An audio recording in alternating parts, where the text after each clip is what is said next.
नमस्कार। आज हम बात करेंगे गीता के 5वें अध्याय के श्लोक क्रमांक 1 एवं 2 के बारे में। अर्जुन उवाच संन्यासं कर्मणां कृष्ण पुनर्योगं च शंससि यच्छ्रेय एतयोरेकं तन्मे ब्रूहि सुनिश्चितम। अर्जुन ने कहा, हे कृष्ण, पहले आप मुझसे कर्म त्यागने के लिए कहते हैं और फिर भक्तिपूर्वक कर्म करने का आदेश देते हैं। क्या आप अब कृपा करके निश्चित रूप से मुझे बताएंगे कि इन दोनों में से कौन अधिक लाभप्रद है? तात्पर्य: भगवत गीता के इस 5वें अध्याय में भगवान बताते हैं कि भक्तिपूर्वक किया गया कर्म शुष्क चिंतन से श्रेष्ठ है। भक्ति पथ अधिक सुगम है क्योंकि दिव्य स्वरूपा भक्ति मनुष्य को कर्म बंधन से मुक्त करती है। द्वितीय अध्याय में आत्मा तथा उसके शरीर बंधन का सामान्य ज्ञान बतलाया गया है। उसी में बुद्धि योग अर्थात भक्ति द्वारा इस भौतिक बंधन से निकलने का भी वर्णन हुआ है। तृतीय अध्याय में यह बताया गया है कि ज्ञानी को कोई कार्य नहीं करने पड़ते। चतुर्थ अध्याय में भगवान ने अर्जुन को बताया कि सारे यज्ञों का पर्यवसान ज्ञान में होता है, किंतु चतुर्थ अध्याय के अंत में भगवान ने अर्जुन को सलाह दी कि वह पूर्ण ज्ञान से युक्त होकर उठ करके युद्ध करे। अतः इस प्रकार एक ही साथ भक्तिमय कर्म तथा ज्ञान युक्त अकर्म की महत्ता पर बल देते हुए कृष्ण ने संकल्प को भ्रमित कर दिया है। अर्जुन यह समझता है कि ज्ञानमय संन्यास का अर्थ है इंद्रिय कार्यों के रूप में समस्त प्रकार के कार्यकलापों का परित्याग। किंतु यदि भक्ति योग में कोई कर्म करता है तो फिर कर्म का किस तरह त्याग हुआ? दूसरे शब्दों में वह यह सोचता है कि ज्ञानमय संन्यास को सभी प्रकार के कार्यों से मुक्त होना चाहिए, क्योंकि उसे कर्म तथा ज्ञान असंगत से लगते हैं।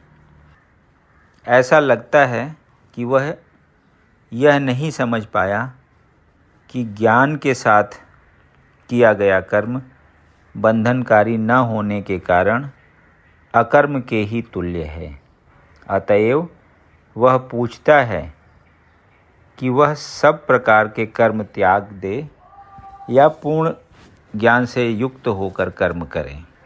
श्री भगवान उवाच संन्यासः कर्मयोगश्च निःश्रेयस्करावुभौ तयोस्तु कर्मसन्न्यासात् कर्मयोगो विशिष्यते। श्री भगवान ने उत्तर दिया, मुक्ति के लिए तो कर्म का परित्याग तथा भक्तिमय कर्म दोनों ही उत्तम हैं, किंतु इन दोनों में से कर्म के परित्याग से भक्ति युक्त कर्म श्रेष्ठ है। तात्पर्य: सकाम कर्म ही भव बंधन का कारण है। जब तक मनुष्य शारीरिक सुख का स्तर बढ़ाने के उद्देश्य से कर्म करता रहता है, तब तक वह सभी प्रकार के शरीरों में देहांतरण करते हुए भव बंधन को बनाए रखता है। इसकी पुष्टि भागवत 5.5.4 से 6 में इस प्रकार हुई है। नूनं प्रमत्तः कुरुते विकर्म यदिन्द्रिय प्रीतय आप्रणोति न साधु मन्ये यत् आत्मनोऽयं सन्नपि क्लेशद आस देह पराभवस्तावद बोध जातो यावन्न जिज्ञासत आत्मतत्वम यावत् क्रियास्तावदिदं मनो वै कर्मात्मकं येन शरीरबन्धः एवं मनः कर्मवशं प्रयुङ्क्ते अविद्यात्मन्युपधीयमाने प्रीतिर्न यावन्मयि वासुदेवे न मुच्यते देह योगेन तावत। लोग इंद्रिय तृप्ति के पीछे मत्त हैं। वे यह नहीं जानते कि उनका क्लेशों से युक्त यह शरीर उनके विगत सकाम कर्मों का फल है। यद्यपि यह शरीर नाशवान है, किंतु यह नाना प्रकार के कष्ट देता रहता है।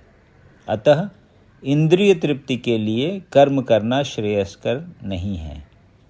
जब तक मनुष्य अपने असली स्वरूप के विषय में जिज्ञासा नहीं करता, उसका जीवन व्यर्थ रहता है, और जब तक वह अपने स्वरूप को नहीं जान लेता, तब तक उसे इंद्रिय तृप्ति के लिए सकाम कर्म करना पड़ता है।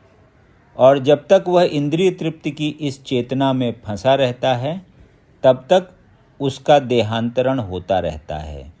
भले ही उसका मन सकाम कर्मों में व्यस्त रहे और अज्ञान द्वारा प्रभावित हो, किंतु उसे वासुदेव की भक्ति के प्रति प्रेम उत्पन्न करना चाहिए।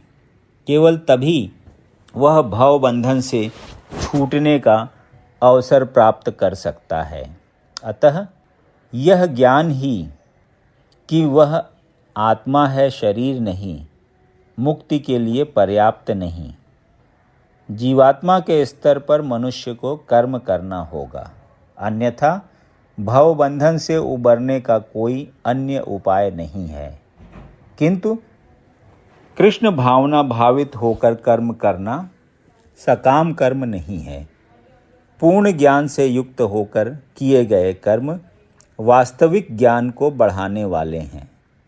बिना कृष्ण भावनामृत के केवल कर्मों के परित्याग से बद्ध जीव का हृदय शुद्ध नहीं होता। जब तक हृदय शुद्ध नहीं होता, तब तक सकाम कर्म करना पड़ेगा।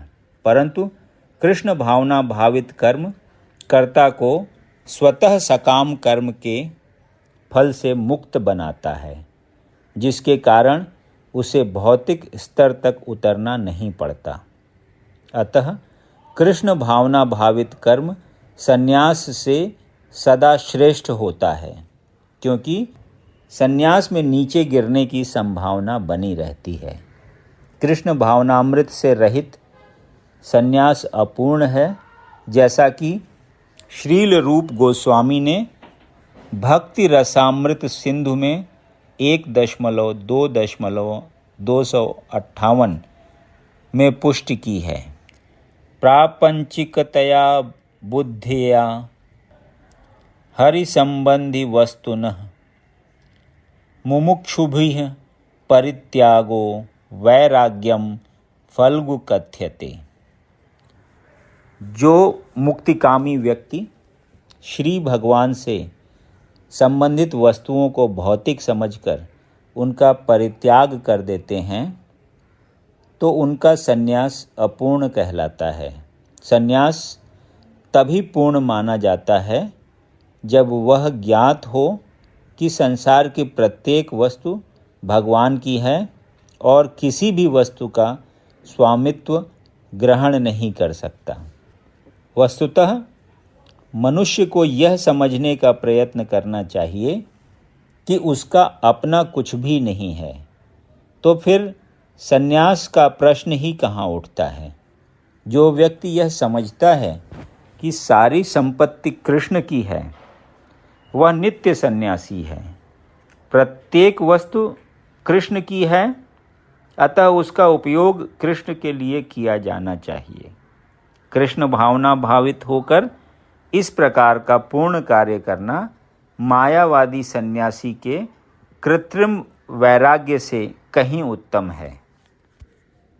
यदि आपको ये वीडियो पसंद आया तो इसे लाइक करें, और ऐसे ही अन्य वीडियोस को सुनने के लिए इस चैनल को सब्सक्राइब करें। धन्यवाद।